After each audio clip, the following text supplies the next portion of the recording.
Let me ask you this. If you could live to be 100 years old, would you want to? Take a second, really think about it. Most people, when confronted with this question, hesitate, and for good reason. When we imagine living past 100, we don't picture adventure, joy, or vitality. Instead, we remember our parents, our grandparents, frail, bedridden, dependent.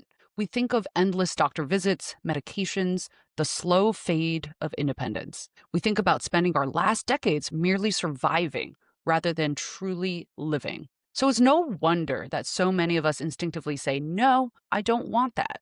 But what if it didn't have to be that way? What if the problem isn't how long we live, but how well we live those extra years? Lifespan is simply the number of years you live. Health span is how long you live in good health, physically, mentally, and emotionally capable of doing the things you love. Imagine being 90 and still hiking up the trail to catch a sunrise, dancing at a family wedding, or laughing until your sides hurt with your closest friends. The gap between living long and living well. That's what we're going to be talking about today. This is called the health span lifespan gap, and it's the reason why adding years to our lives often doesn't mean adding life to our years. I'm Dr. Hilary Lynn, and today we're going to talk about the reasons for why this gap exists, how we can close it, and the practical, powerful steps you can take to ensure that your future isn't just about longevity, but about thriving every single day. So first, why is there such a massive gap between living long and living well? We've mastered the art of survival, but we've forgotten how to thrive. Modern medicine is fantastic at keeping us alive. Heart surgeries, medications, life support systems. We've got it all. But while we're adding years, we're not necessarily adding quality to those years. This struggle isn't new. Our ancient ancestors focused solely on survival, facing predators, famine, and disease. Living to 30 or 40 years was an achievement. The human body evolved to endure immediate threats, not to optimize well-being over decades. And while some people look back nostalgically, imagining that life was somehow better or simpler in ancient times, the reality is far different. Life was brutally hard, full of constant dangers, and the quality of life was a luxury they rarely considered. In fact, if we look back at the folk and medieval periods, medicine was largely based on beliefs, superstitions, and limited understanding. People rely on remedies like herbs, bloodletting, and rituals, often without any real grasp of the causes of disease. Concepts like the four humors dominated Western medical thinking, and there was no understanding of germ theory or scientific processes. Similarly, in Eastern traditions, ancient medical systems like traditional Chinese medicine and Ayurveda were developed based on ideas of balance and energy flow, such as qi or doshas. While these systems had their own internal logic, they lacked a true understanding of pathogens and the scientific basis for disease. It wasn't until the late 19th century that germ theory emerged, revolutionizing medicine by providing a real understanding of how diseases spread and how to effectively treat them. This shift laid the foundation for the scientific advances that would eventually extend our lifespans dramatically. And as civilization advanced, agriculture allowed us to settle, cities formed, and lifespans increased. By the modern age, we had antibiotics, vaccines, advanced medical care. Life expectancy climbed rapidly, especially in the 20th century. This era, sometimes called Medicine 2.0, focused on saving lives through scientific advances. We learned how to treat infections, repair failing organs, and put people back together again after accidental trauma. The primary goal was to keep people alive, and we have done a remarkable job of that. But here's the catch. While we've gained more years alive, we haven't done enough to ensure that those extra years are full of energy and purpose. Therefore, the health span lifespan gap.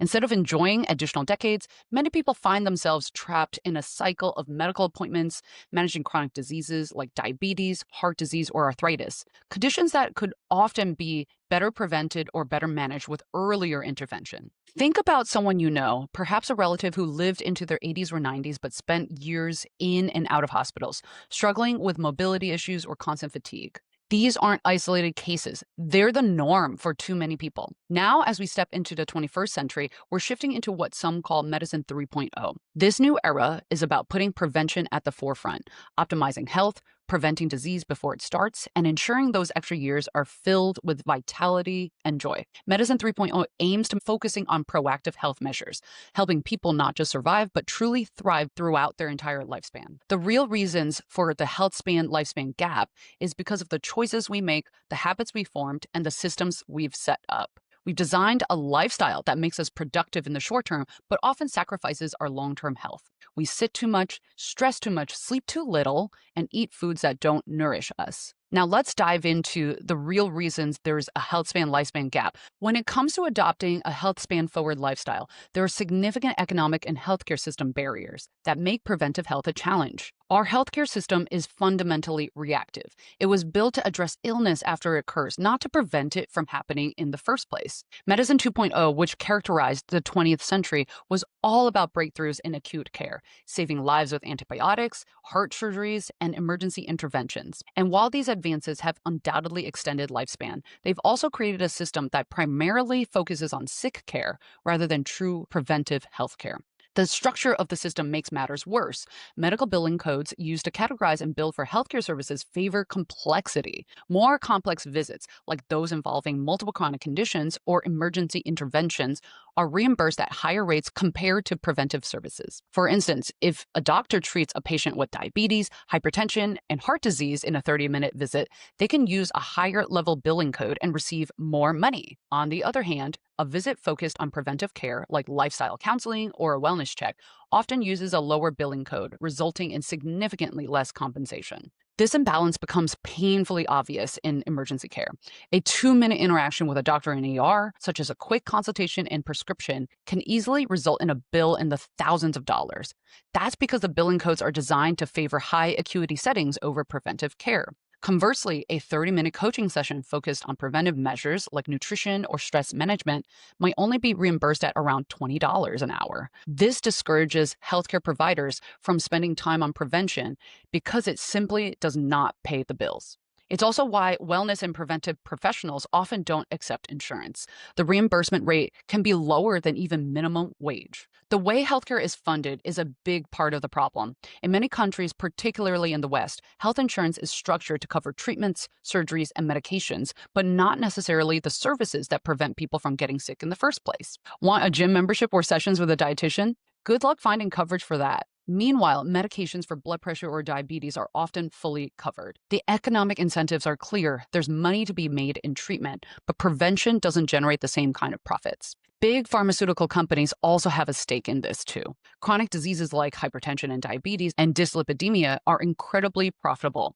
There's a reason why a large portion of healthcare funding is funneled towards treating these conditions rather than addressing their root causes. For example, cancer is so hard to prevent. We don't even fully understand it, but there is knowledge that metabolic health movement and other preventive activities may actually help prevent big diseases like cancer. But oncology drugs are the biggest moneymaker for some pharmaceutical companies. So the result is we have entire companies, entire industries built around maintaining the status quo of reactive care rather than challenging it with preventive solutions that can make these conditions far less common. And finally, let's face it, living a health span forward lifestyle can be expensive. Organic foods, gym memberships, fitness classes, wellness retreats, they all come with hefty price tags. Even getting access to fresh produce can be difficult depending on where you live. Many people simply don't have the means to prioritize their health, even if they wanted to. Plus, many people don't exactly enjoy going to the doctor. If you're feeling fine, the clinic is often the last place you want to be.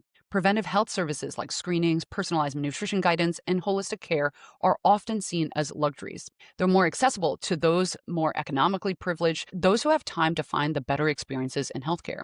This creates a gap between those who can afford prevention and those who cannot. And then there's the structure of work itself. Many jobs, particularly in the lower income sectors, don't offer the flexibility or benefits that make preventive health possible. If you're working multiple shifts, have no paid time off, or face job insecurity, the idea of taking time off for a doctor's appointment or exercise feels unrealistic. For many, missing a day of work means a missed paycheck, and that economic pressure often outweighs the importance of preventive health. Even in white-collar environments, the expectation to be constantly available makes it difficult to prioritize health. Corporate wellness programs, where they exist, are often performative, offering these surface-level incentives like step challenges without addressing the root issues of overwork, stress, and lack of true support for well-being. But the good news is these barriers aren't insurmountable. Systemic change is hard, but it's possible. We need a healthcare system that incentivizes prevention, not just treatment. Imagine if insurance companies rewarded you for staying healthy. On an individual level, there are small but powerful changes we can make to overcome these barriers. Advocate for yourself during medical appointments. Ask your doctor for preventive care advice, even if it's not the main focus of the visit. Seek out community resources. Many cities offer free or low cost fitness programs or farmers markets that make healthy living more accessible. Start building routines that prioritize health, even if they're small steps, like taking a quick walk around the block after each meal or meal prepping your entire week so you don't default to takeout. These actions, although seemingly minor, can add up over time and help bridge that health span lifespan gap. If you're involved in your community, advocate for policy changes too. Ask for subsidies for fresh produce, community wellness initiatives, and urban planning that encourages physical activity. Employers need to rethink workplace structures, not just offering wellness perks, but creating environments where employees are truly supported in taking care of their health. Addressing these economic and systemic barriers is crucial if we want to bridge that health span lifespan gap. Preventive health shouldn't be a luxury for the privileged few. It should be a basic right for everyone. Let's be honest, we live in a world that idolizes hustle. The more you grind, the more you're admired.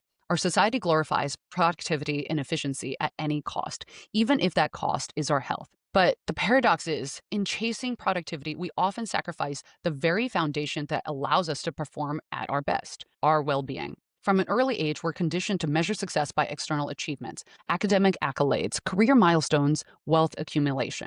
And yes, these metrics are rewarding, but let's be real, they often push our health to the bottom of the totem pole. Preventive health requires time, and time is the one thing society has trained us to see as a luxury, not a necessity. Who has time to exercise, prepare nutritious meals, or sleep enough when the world is demanding constant output? For most people, the answer is no one. Then there's advertising and media, which have their own agenda. We are bombarded with messages about instant gratification and convenience, fast food, quick fixes, magic pills. The subtext is that healthy living is difficult, expensive, and out of reach for regular folks. If you're juggling a demanding career, family responsibilities, and everything else life throws at you, who has the time to cook balanced meals or hit the gym? Society has convinced us that self-care is a privilege, not a right, and that's a narrative we need to change. Social norms are just as culpable. When your coworkers are bragging about all-nighters or your friends prefer drive-through dinners, it's easy to get swept up in the tide. We want to belong, and belong often means adopting the habits of those around us, even if those habits are toxic. The unwritten rule is clear. Health is negotiable, optional, something to think about later. But when exactly is later? Often it's when damage is already done. The infrastructure we live in doesn't help either.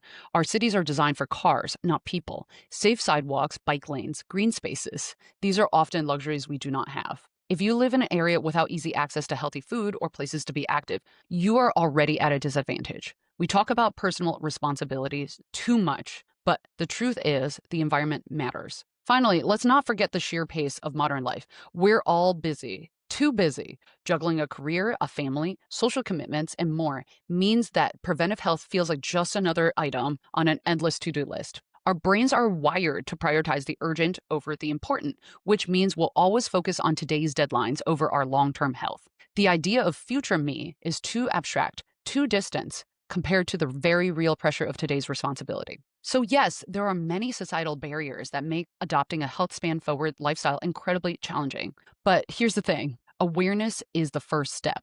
By understanding these forces, we can start to push back. Redefine what success looks like, not as perpetual exhaustion, but as balance and well-being. Doing quality work that takes longer is often rewarded even more than just simply showing up and being there even though you're tired. And let's also celebrate the people who take care of themselves, who sleep, who exercise, and who prioritize mental health. They're often the better leaders and workers of our society. Let's all make these small changes bit by bit and find like-minded people who are ready to change the narrative with us. It's easy to think that adopting a health span forward life is all about systemic issues, motivation, and willpower.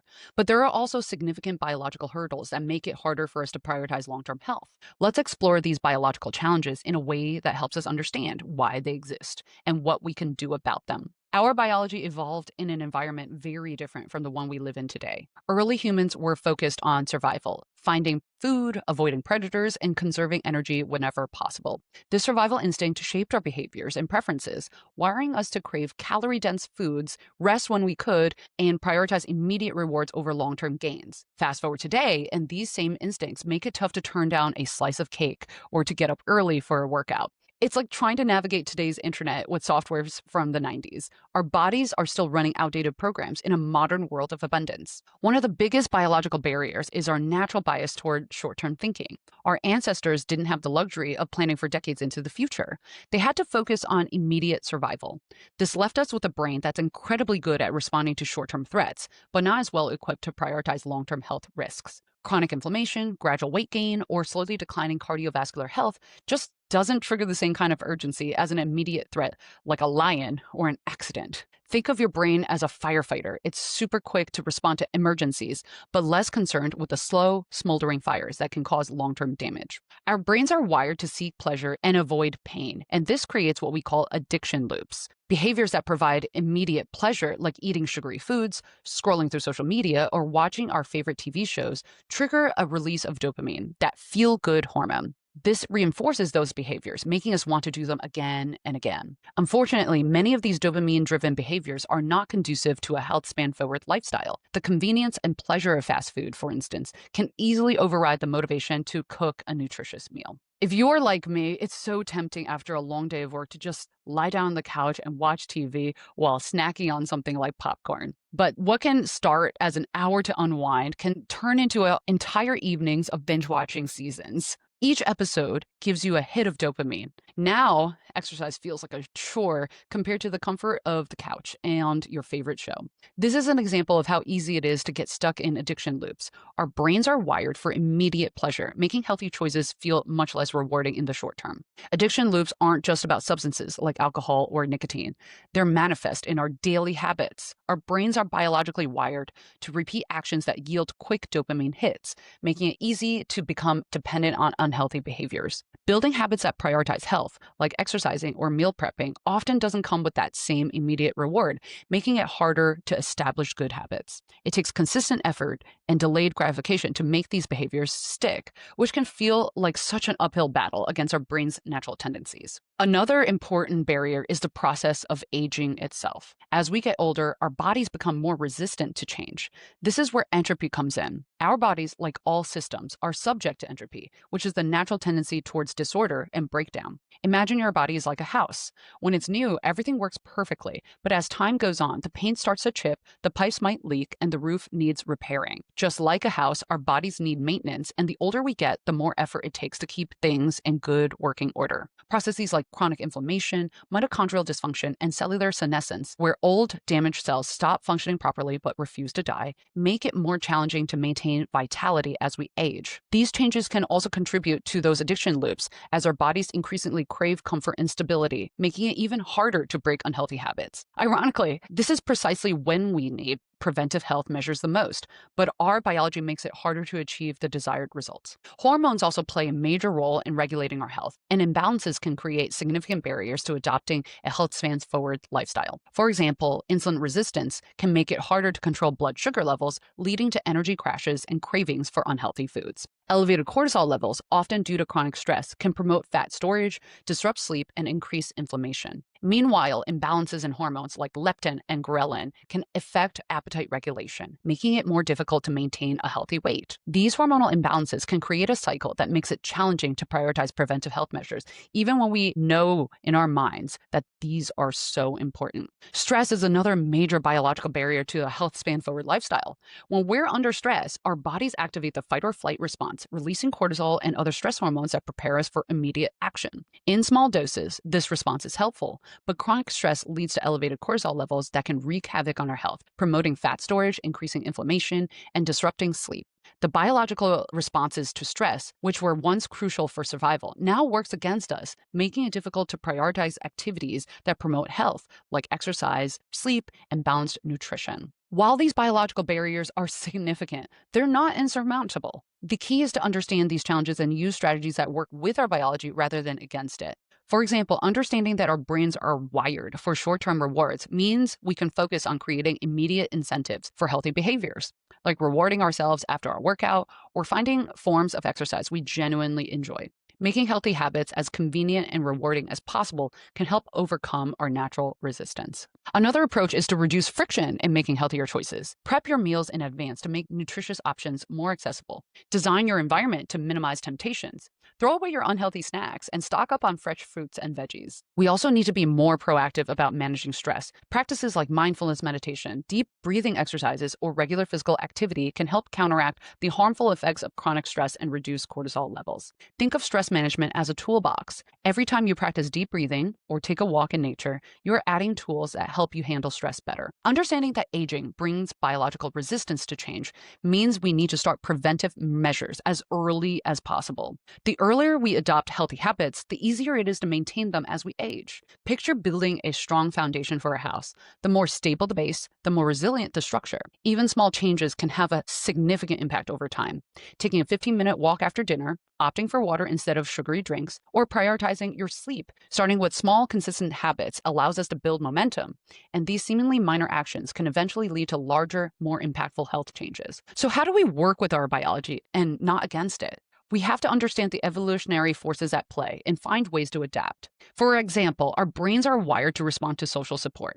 This means that finding a health partner, someone to go on walks with, or to share nutritious recipes can make a huge difference in staying motivated. You want your whole household to embark on the healthspan journey as well. Another key aspect is learning to celebrate progress, not just perfection. Our bodies change slowly, and the effects of healthy habits might not be immediately visible. But celebrating small victories, like lifting a heavier weight at the gym, cooking a healthy meal, or noticing your improved mood, can provide the positive reinforcement our brains need to stay on track. We often view our biological barriers as obstacles, but they can be opportunities to learn and grow. For example, instead of seeing cravings as weaknesses, we can see them as signals, indications that we might need more nutrients, more rest, or even just a break from stress. Understanding the natural slowdown that comes with aging allows us to focus on what we can control. We can adapt our fitness routines to incorporate more strength training to counteract muscle loss, or add balance exercises to reduce the risk of falls. Rather than resisting the changes that come with age, embracing them and adapting our habits can empower us to live healthier, more vibrant lives. Finally, don't forget the power of a growth mindset. This is the belief that our abilities and health can improve with effort and perseverance, a super powerful tool in promoting long-term health. Don't get defeated by your setbacks. A growth mindset encourages us to view our challenges as opportunities for growth. And every step, no matter how small, is progress. Every day presents a new chance to make choices that align with our healthspan goals. Breaking through biological barriers isn't about perfection. It's about persistence, self-compassion, and the determination to thrive at every stage of life. So here are 10 practical steps you can take right now. 1, hydrate to activate. Start each morning with a glass of water. Staying hydrated is key to every bodily function, yet it's something that many people overlook. Make it a habit to drink a full glass of water before your coffee or tea to kickstart your hydration. 2, move and shine. Begin each day with movement and get outside for some fresh air and sunlight. Whether it's a brisk 10-minute walk, yoga, or just stretching, morning movement jumpstarts your metabolism and boosts your mood. Spending time outdoors adds even more benefits, providing natural light and fresh air to elevate your well-being. 3, nourish, don't restrict. Instead of focusing on what you can't eat, prioritize adding nutrient-dense foods to your diet. Aim to fill half your plate with colorful vegetables. Incorporate healthy fats like avocados or nuts, and include lean proteins. Think about what nourishes you and gives you the energy that you need rather than depriving yourself. 4, recognize your societal and economic barriers. Recognize that thriving health isn't just about individual choices. It's about the environment and systems we live in. Advocate for changes in your community like green spaces, better access to fresh foods, and wellness programs at work. If possible, support local policies that promote health equity. Small changes can lead to systemic shifts that benefit everyone. 5, set up a consistent sleep schedule. Quality sleep is foundational to good health. Commit to going to bed and waking up at the same time each day, even on weekends. A consistent sleep schedule helps regulate your circadian rhythm, which improves everything from your energy levels to your mood and your overall resilience. 6, practice daily stress relief. Stress is one of the biggest obstacles to thriving healthspan. Find a stress relief practice that works for you. It might be 10 minutes of meditation, deep breathing exercises, or journaling. Consider it non-negotiable, like brushing your teeth. 7, plan for prevention. Schedule your preventive health appointments early in this year. Whether it's a physical exam, dental checkup, or a session with a nutritionist or coach, getting these on the calendar ensures you're proactively taking charge of your health. Prevention is key to reducing the risk of chronic diseases down the road. 8, make your movement social. Combine physical activity with social times by inviting your friends or family to join you. Whether it's a weekend hike, a group fitness class, or just a walk in the park, making movement social adds accountability and makes it more enjoyable. 9. Reflect and adjust. Each week, take a few minutes to reflect on your progress. What went well? What was challenging? Adjust accordingly. Remember, health is a journey. Celebrate your wins, learn from setbacks, and keep moving forward. 10. Reframe success. Shift the mindset from grinding away at work to thriving in your life. Success isn't about exhaustion. It's about being vibrant enough to enjoy every moment with loved ones. Focus on balance and well-being as your key metrics of success. HealthSpan Reset is not about perfection. It's about making small, consistent choices that will build a foundation for a year or more of thriving health. So let's commit to prioritizing our health span together, one choice, one day at a time. Let's also recognize that thriving requires change not just in our habits, but in our communities and systems.